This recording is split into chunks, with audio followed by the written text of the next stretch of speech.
Hello, dear listeners. On today's episode of You Are What You Read, we are joined by the acclaimed screenwriter, director, and now author, Tim Sullivan. Now, I don't want to imply that he just started writing books.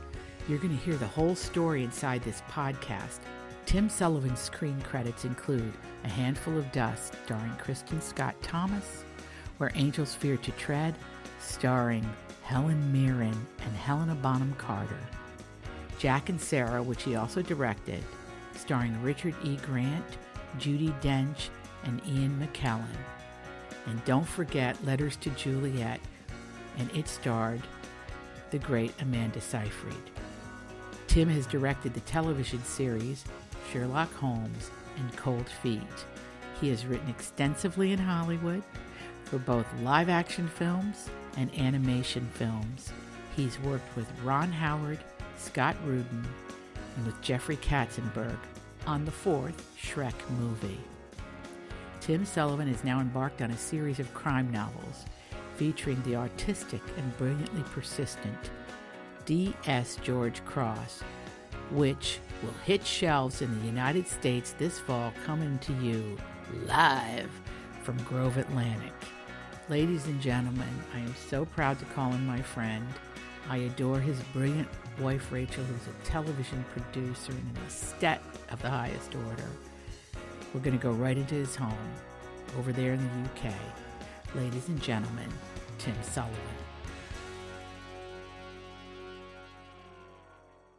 One of the ways into talking about the dentist, it seems to me, is to talk about the books that you read as a child, because I have a funny feeling there's a little bit of Sherlock Holmes in there, and some Agatha Christie, and some Enid Blyton. Can you speak to that? So I had a very peripatetic sort of childhood. I was all over the place because my father was in the RAF. So I was born in Germany, lived all over England, and then spent 3 years at the end of the 60s, I'm that old, in Singapore, which was just wonderful. And yeah, I did a lot of reading as a child. But I have a confession to make. When it comes to Agatha Christie, I read my first Agatha Christie last year. Shock horror. What is this? Did you read your first Daphne du Maurier last year? No. But I read my first Patricia Highsmith this year. Listen, I'm a late bloomer, you know. What can I tell you? I've started writing novels in my 60s. I've got excuses, and those I don't have, okay, I can't remember. And by the way, you look gorgeous, because the people that can't see us, I mean, the whole outfit, the office, it all looks stupendous. And there's a guitar back there, and we're going to get to the guitar. But let's get back to you as a kid. So this peripatetic childhood, all over the place. Well, usually that makes an actor out of you. But it made a writer out of you. Yeah, interesting. Why? But I know you were attracted to acting. I was attracted to acting. I did stand-up comedy back in the 80s with a friend of mine. I knew it. But acting, you know, it just, unfortunately, I didn't have what they call the chops. I didn't have the chops for acting, so that passed me by. But writing was something I could do that people couldn't tell me not to. Mm-hmm. So that's how I started, really. And I loved... And Tim, isn't it great that it was free? Oh, yeah. Like you just needed a piece of paper and a pencil. Yeah. Okay, keep going. Absolutely. You didn't have to pack much. And, you know, when I was at university, I made my first film there because I could, you know. I mean, not, mind you, in those days you had to have a film crew and raise the money. But, yeah, writing seemed to be a kind of a way out for me. But I in a funny sort of way, it was only when I wrote the first book, The Dentist, that I felt like a proper writer. It was like all my years as a screenwriter was just sort of fake. It wasn't grown up writing, but it was, of course it was. But it just felt, I don't know, it felt like a step up. But you know, the books I read as a kid, I read Conan Doyle. And of course I directed Jeremy Brett in the Sherlock Holmes series, which was on Masterpiece Theatre, I think, in America. Frank Richards, the Billy Bunter books. I love the Billy Bunter books, very non-PC now. But my introduction to crime was American. It was Hammett, and Chandler. Interesting. I came in that way. Well, they're very cinematic. Yeah. I mean, if you want to study how to adapt a book to film, go to those guys. Oh, yeah. And now Michael Connelly, in terms of crime fiction. Oh, yeah, he's great. Isn't he great? Sort of annoyingly so. Yeah. Well, that's because you're you, Tim. Tim, if I had to say, and I count you as a friend, even though we only spent one weekend together, that was frankly enough. That sounds me. so wrong. Okay. No, listen. Even though we only spent Rachel one was there, weekend and my together in husband that was there, castle in Scotland. In that castle in Scotland, I know it sounds very sexy, but it was not. No. You complained the entire time. I turned to your wife at one point and I said, I think you're married to the most bitter human being I've ever met in my life. And she laughed. And then I told you the same thing. Because to be bitter is to be hilarious, in my humble opinion. Yeah. Okay? We were at a castle and there was fun and games ensued, of which you did not want to participate. No. But being the team player you are, you showed up for falconry. You showed up. You were there in the field with the rest of us, grumbling. And the last thing I remember was you going off on a tractor, side saddle with our friend Craig Ferguson, across the fields, as though you had to be toted away from the mayhem. Yeah, but I did manage to get to the falconry late, so I missed it all. Oh, really? You were? Yeah. That's why you had an attitude. Yeah. Oh, okay. Okay. Well, I'm going to tell you this. It was scary. The bird, they gave you a glove, looked like an oven mitt to me, and that bird lands right on your arm. But this is the point I'm getting to here about you. This boat has hit the water and it's sailing in a big way. And I think it's got to do with the character. I think George Cross is incredibly well developed in this. It's a revelatory book of his psyche as he solves this. Speak to that, because that is incredible and an achievement. Well, I think the thing about George, I love George, and what's been wonderful over here, and I hope the same thing will happen in America, is that the readers have really taken George to their heart. All the correspondence I get is about George. It's never about the plot. It's never about the crime. It's always about George. And it's always, I think, a sign of success when your readers become a bit protective of your characters. Oh, yeah. And that's kind of rather wonderful. And so the thing about George is that George is on the spectrum, but he's not on the spectrum in some kind of like he's got superpowers, that he comes in and can look at a crime scene and solve it within 30 seconds. George is different. He's got autism spectrum condition, which used to be known as Asperger's. And what it means is that he has his brain is differently wired to most of us. And he sees things in a different way. And when it comes to crime, the unique thing about George, which is wonderful as a writer, but also quite challenging, is George doesn't have gut instincts about anything. He doesn't have hunches. He doesn't theorize. He only follows the evidence, and he follows it in a really dogged, persistent way. And he has this wonderful capacity for looking at the small details that other detectives will just either ignore or not even see. And often in those details will be the kernel that leads to the opening of the case. And he's, he often people on the spectrum, and as we know, the spectrum's a huge, vast thing. So I can only talk to my character. I can't talk to autism as a whole. The thing about George is that he has a need for things to be right. He has a need for things to be correct, whether it's the way you pronounce something or whether it's the way you eat. And of course, this lends itself perfectly to crime fiction because he's got to find the right guy. He's got to get justice. He's got to make the right thing happen. And I think that's why readers love him, because he's got great integrity and he's also quite vulnerable. He doesn't compromise the way he is. He feels like a friend. Oh, that's nice. nice. I was reading it, I felt like very connected to him. And in reading it, yes, I did learn that every detail matters. And perhaps that's true of the experience of living. Yeah. Yeah, I think so. I mean, I think we take a lot of things for granted that we shouldn't. And sometimes those things are the small things in life. And the small things in life are the things that can often give you the most pleasure. But it's interesting. Yeah, no, I think, but of course, George fits into a kind of noble tradition because, if you go back to Edgar Allan Poe, Auguste Dupin, he was clearly on the spectrum. Sherlock Holmes was clearly on the spectrum. I think we'd argue that Poirot was probably on the spectrum, maybe even Maigret. I think it's one of the great advances of this century.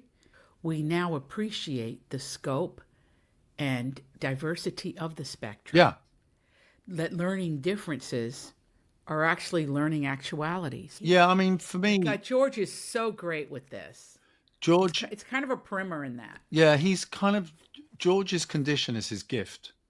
I mean, in The Dentist, they find a homeless man on the Downs in Bristol who's been murdered. And the police are very quick to call it homeless on homeless violence. And George is completely taken by one small detail that everyone else seems to be ignoring, which is that next to the body is a carrier bag with a bottle of vodka in it. And alcohol is the currency of the streets. If this was homeless violence on violence, that alcohol would never have stayed there. This was not home. And other people go, oh, for God's sake, George, just give us a break. And George is absolutely persistent. He goes, no, it doesn't make sense. Everything has to make sense for George. And even when they rush to arrest someone and they charge someone and George has a doubt, to the real annoyance of his colleagues, he will go out and find the suspect's alibi for him. If it's there. Because for him, it's important that justice is done, not that someone is charged. And, his attention to detail, his barristers, his briefs, his attorneys love him because when they get to court, his case reports, his investigations, they can almost just read from them to do their case. They're so detailed. And, one of the traits of someone with ASC is they become quite obsessive about things. So, for example, George is a self-taught church organist and he practices on the local Catholic church organ and he maintains it, but he won't play at any religious ceremonies like weddings or funerals because he's an atheist. And to do so would be a grotesque act of hypocrisy, much to his friend, the priest's, Stephen's, frustration. But he's very principled, George. He believes in protocol. I've just written a scene in a short story I'm doing where he goes in to see the pathologist, who he knows really well.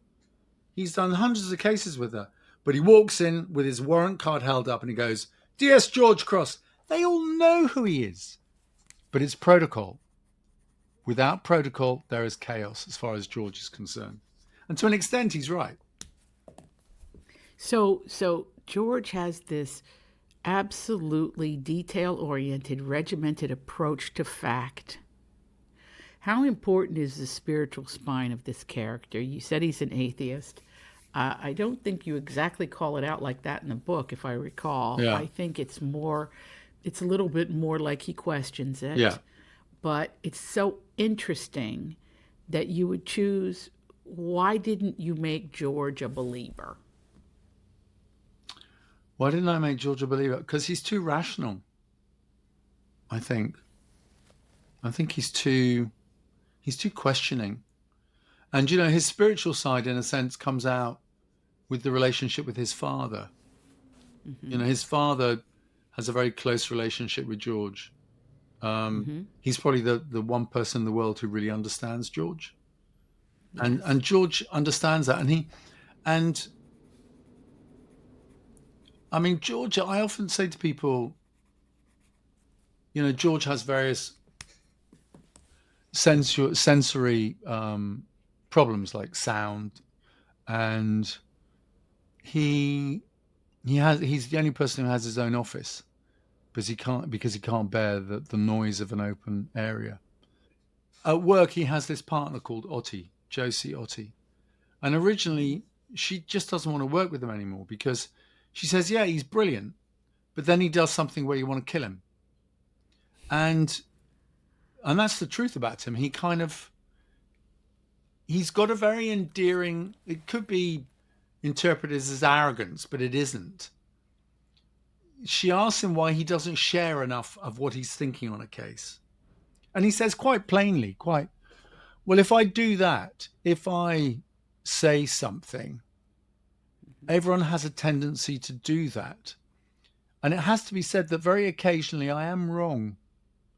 And so if in one of those instances people go off and do what I have suggested, I've wasted their time. So I think it's better just to keep it to myself until I'm sure. And I love that kind of process. I love that he has to be certain. He has to also be morally certain. Yeah, I mean, I think he has a very he has a very strong moral anchor.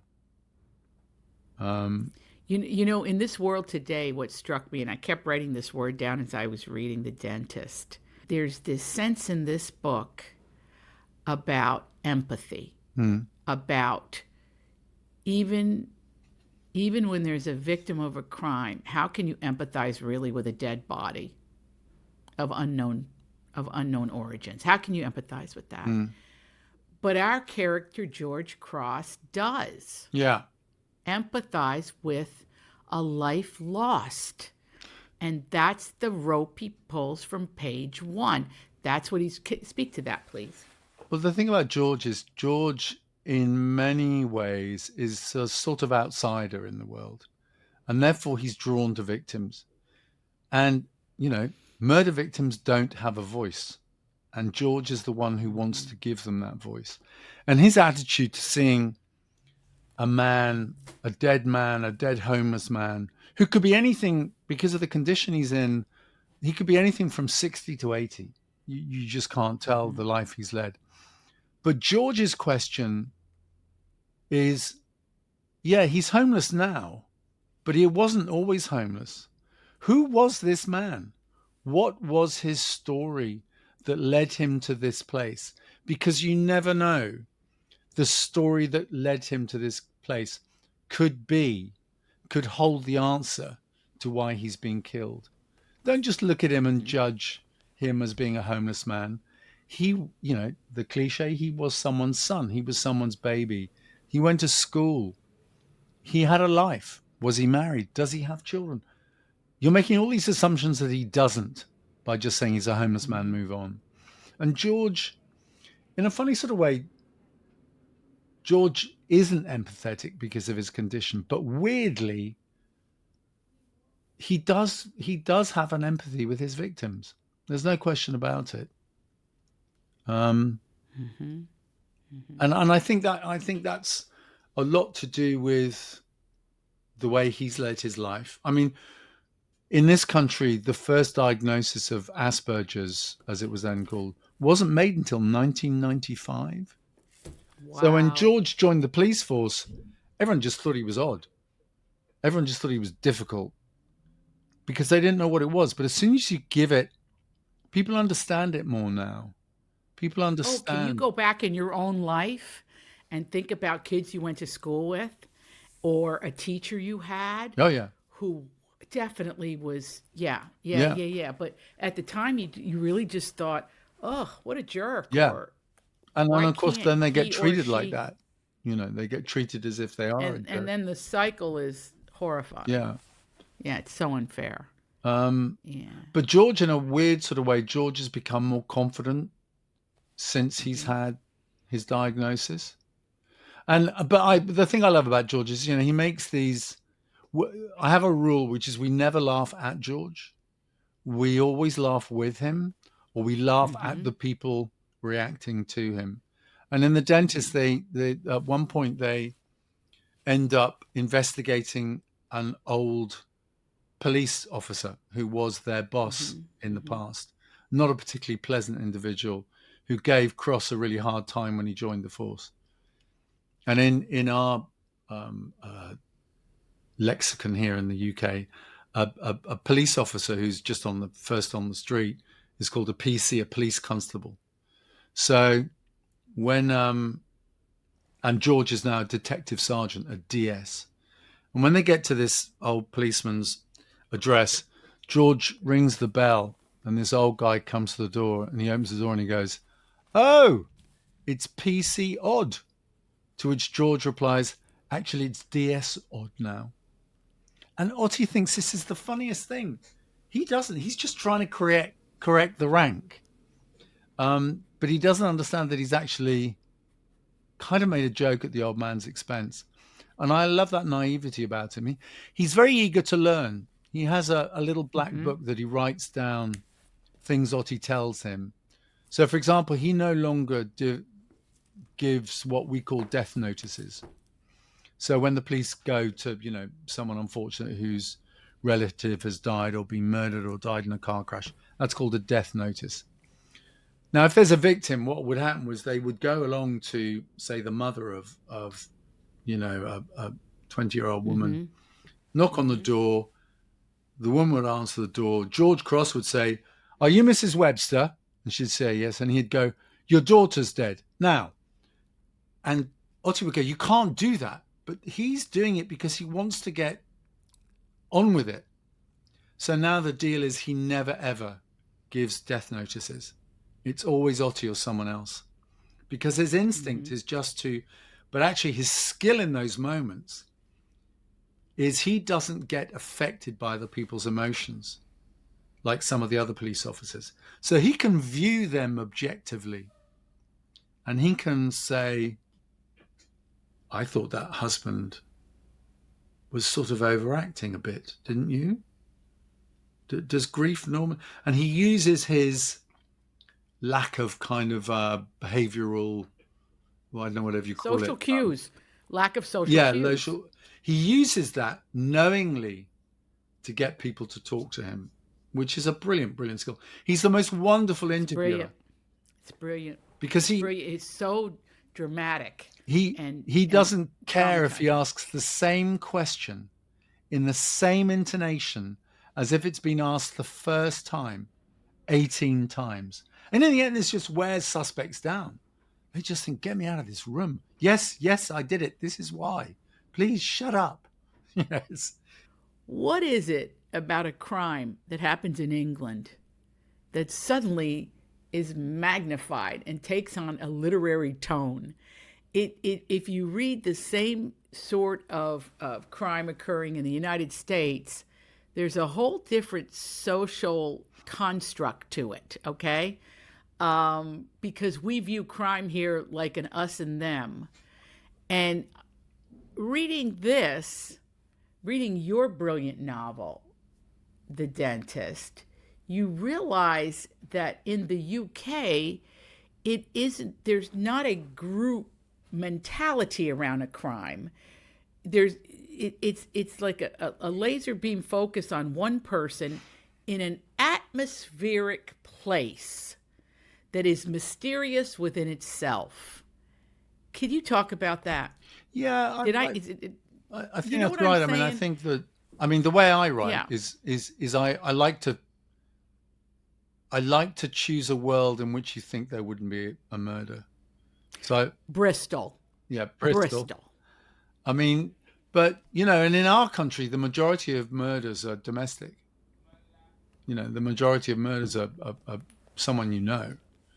So that's the first thing a detective learns. Yeah. Is to don't look outside the house, go into the house. Exactly. And press conferences where the stepfather is appealing for the teenage daughter to come home. Go look in his loft. Go look in the attic.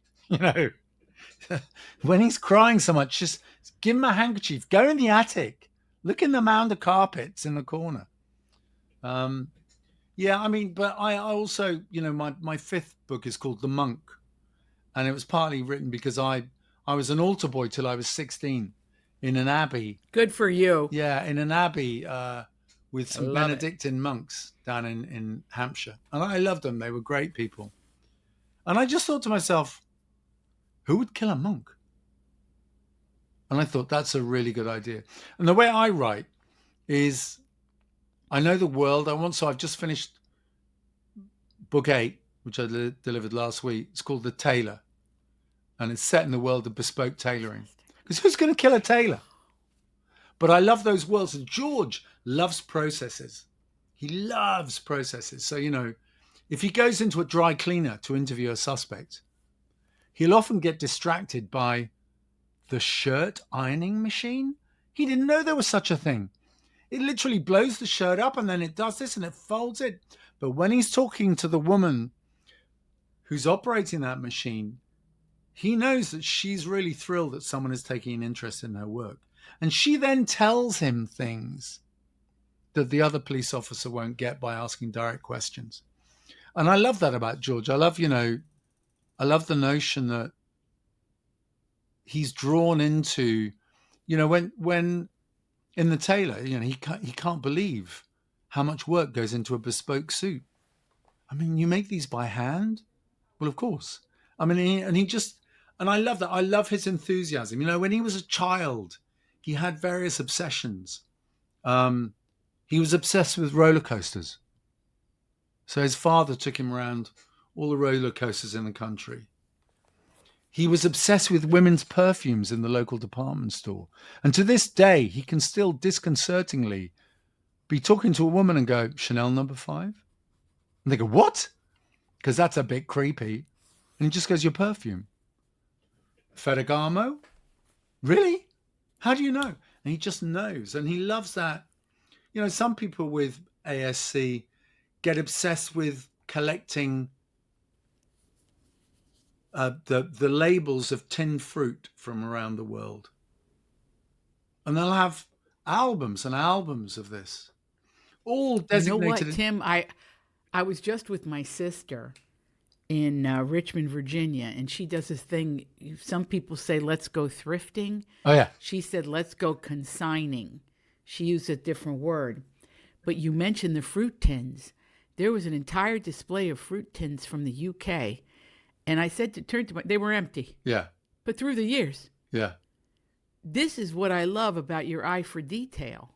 I said to my sister, who would want this? She said, they're artful. Look at them, stand back from them and look at this whole thing.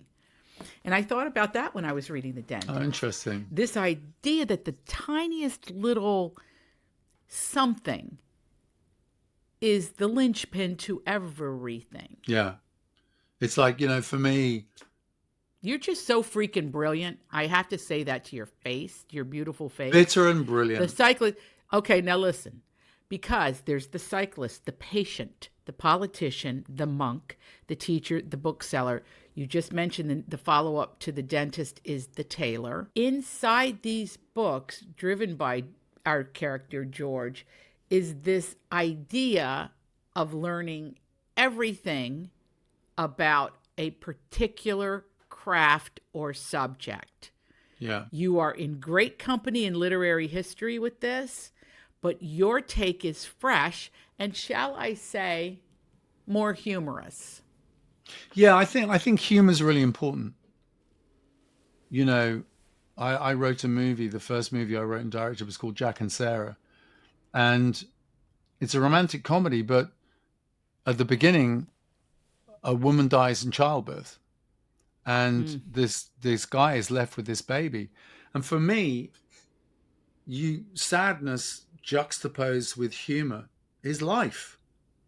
That's what it is. And I can't help it. I just, but mind you, when you've written a bad joke, because it screams at you from the page, but it's who I am. It's kind of one of those things where I learned very early in my very late novel writing career that you should never try and write like anyone else.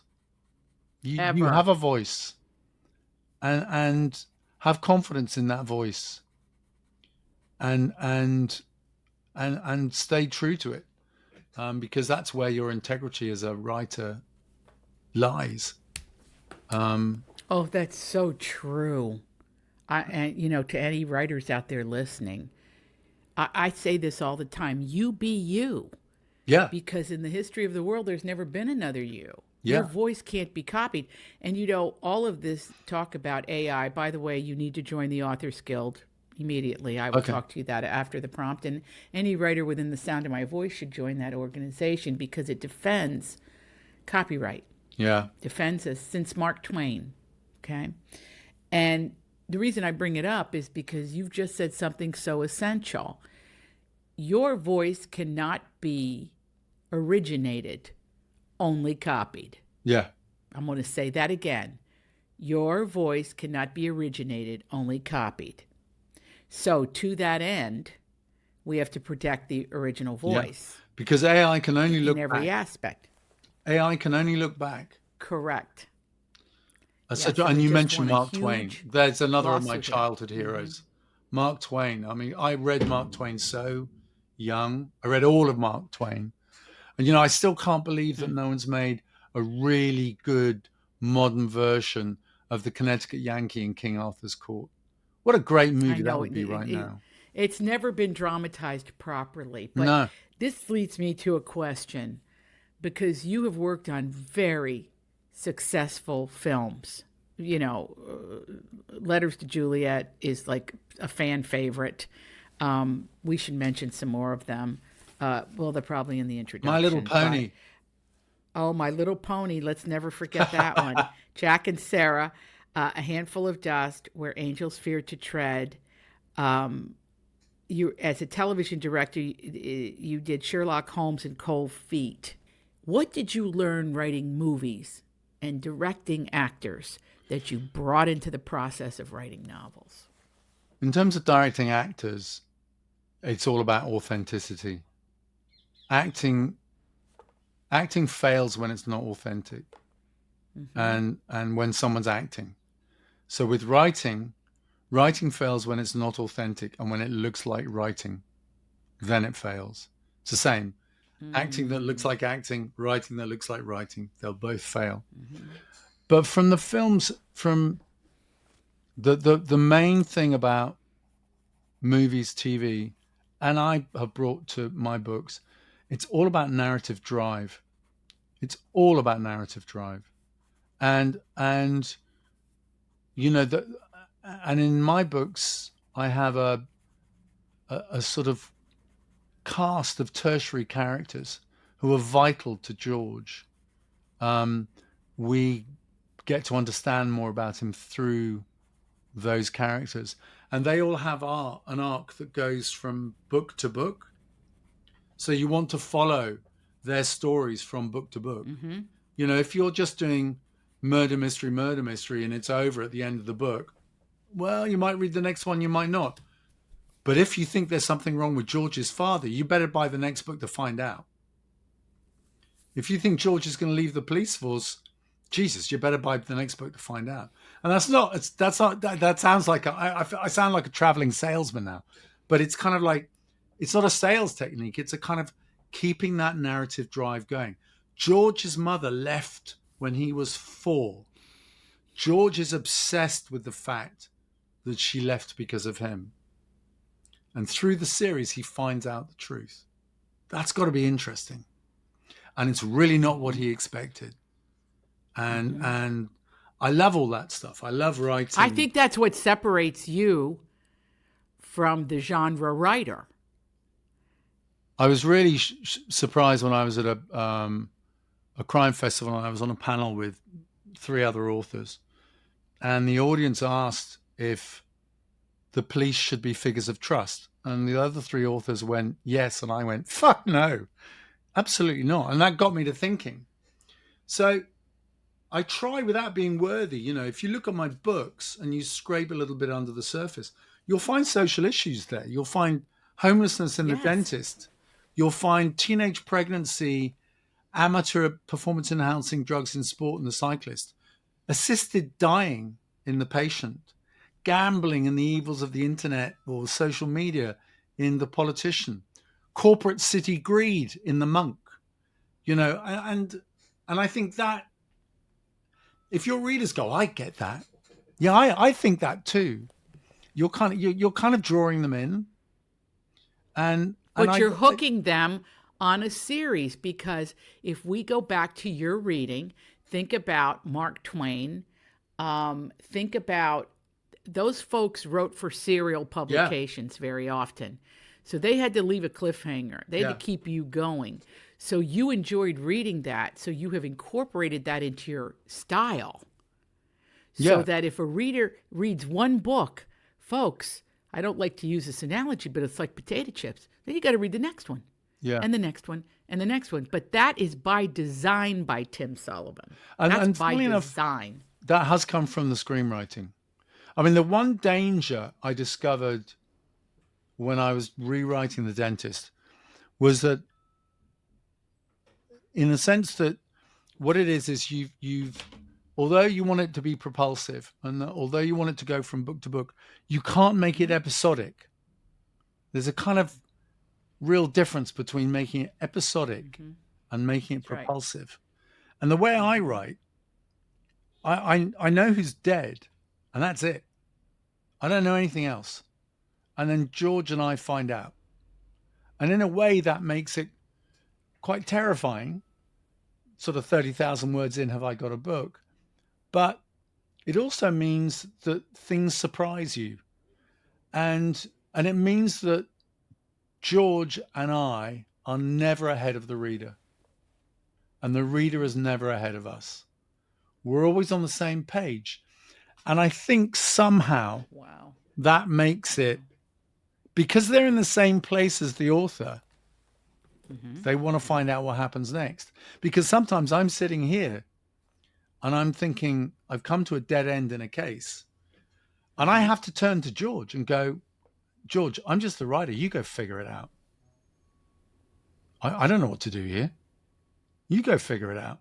And then George will bugger off. I know I sound a bit mad now, but it's a kind of process. No, you don't. No, you don't. No, you don't. Not at all. We're with you. I think we're on the same page, to quote you. Yeah. I want to know before I let you go, because we get a lot of letters and texts and emails and all this stuff from people that they send to us. And I did get a question about you, is that folks wanted to know your process. I write longhand. I write with fountain pens. And love it. Do you know, somebody told me this, Tim, and then I'm not going to interrupt you again. Somebody told me that when you write with a pen on paper, that's the speed of human thought. Yeah. Yeah, and So go ahead. It does, my brain and keyboards don't work. And, Is it too fast?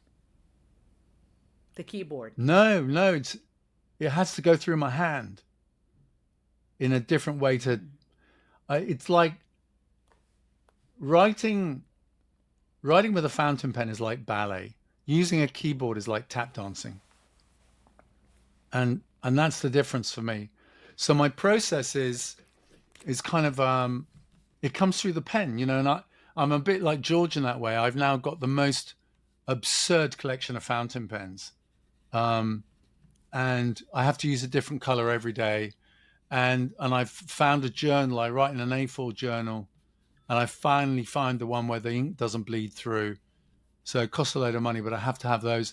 So I write, and then I put it into the computer, and then I send it from the computer to the iPad, and then I rewrite over the iPad. But when I'm putting it into the computer, I'm doing another draft, because I'm looking at the writing and I'm going, what the fuck? And things are appealing. But often I'll stop typing and I'll start writing again with a pen. And then I write all over the iPad with my Apple Pencil.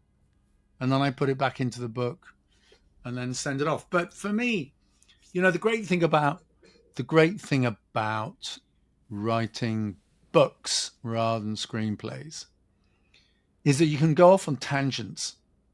And when you go off on tangents that amuse you and that sustain you, you hope it'll do the same with the reader. But you can't do that in movies, because you go off on a tangent. It's just cost $750,000, man. You can't do that. So I love that freedom. I love the notion of just. Isn't it great? Yeah. Isn't it great? It is so. Nobody's telling you what to do or what they need from you. And also, You know, the other thing I've become obsessed with, and you cannot write this in a movie, smell. amen. You cannot write about I smell. did 20 minutes yesterday on the olfactory system. Go. Yeah. Tell us about that. Tell us about it. Oh, it's hugely important. I mean, That's set. Dickens was brilliant. I think it's in Bleak House where the lawyer is announced by the smell of his the smell of his soap, and you can smell his soap a minute before he walks into the room. I say, yes, I love this. You know, I write so many books in autumn because I love the smell of autumn. I love that sort of sweet decay. I don't so much write about rotting corpses because I don't think that's particularly attractive. Terrible smell. Yeah, That's a terrible smell. smell. It'll never leave you. But you know, how great is that? You can't write about smell. And the other weird thing was I never knew this, but when I started writing, I wasn't really sure I could write a book. So I signed up to do another university degree in my 60s. And I did a degree at the University of Dundee in crime fiction and forensic investigation. So for the first year, I studied alongside the forensic investigators. And one thing that came out of this was, you know, when we were doing the creative writing bit of it, was the notion of the authorial voice. Tim, your books shouldn't have such an authorial voice because that's not how you're writing. But screenplays are all about the authorial voice. They're completely 150% about the authorial voice. And it's really weird. You've got to get rid of that. And that was quite a kind of lesson. This is so interesting. So go back to school. Yeah. No matter what age you are, what level, because it goes back to this idea. What we do is solitary, but there are aspects of creativity wherein you must rely on community. Yeah. So this is interesting. You went to the University of Dundee in creative writing because, Tim, there was something you felt you didn't have that you needed. Yeah, I need confidence. Yeah, this is interesting. I needed confidence. I needed You need someone. confidence. You need, yeah. Yeah, I needed someone to tell me, yes, you can write. And by the way, this is shit. You know, you need to know, you need to find out. And it's kind of, I write quite confidently in that it comes out in a sort of, in a confident form. But I still didn't know, you know, whether I could do it. And when I first wrote The Dentist, I was knocked back by various literary agents because I wasn't autistic. And I was told that I would be accused of neuroscientific appropriation, which was a new one on me. Okay, can I just tell you? We had this case with Janine Cummins in the United States about American Dirt. Yep. You can't write a white character if you're black. You can't write a black character if you're white. This is insanity. Yeah. We are operating from the eternal soul, which has no gender, no color, no background. It's the imagination. I found this, and nobody seemed to have the verbiage to stop it, though I think now it's changed. It's been stopped. Yeah. George's autism it's years of research. I've been interested in autism most of my adult life. And years of research went into it. And so I decided, and I said to Rachel, look, I'm going to self-publish the first 2 books. And if we get knocked back by the autistic community, I'll stop. If we get knocked back by the neurotypical community, I don't care. But if it's the autistic community, then I'll respect that. And absolutely the opposite happened. I was completely embraced. I had letters from people saying, my child is autistic. How do you get inside his head? Thank you for writing your books. I know how to deal with my husband. I mean, just extraordinary. Oh, and, you know, I could cry. But that's the power of literature. Yeah. And, you know, after 4 months, I'd had over 200,000 downloads, you know, in 16 weeks. And suddenly the publishers came calling. You have just, your work is resplendent and it's highly addictive. which in this world, in this literary world, we attach to a writer because we can't get enough, and that's how I feel about your work. Oh, thank you. And likewise. Thank you so much, and thank you for coming on You Are What You Read. This was fantastic. Thank you so much. Thank you enough.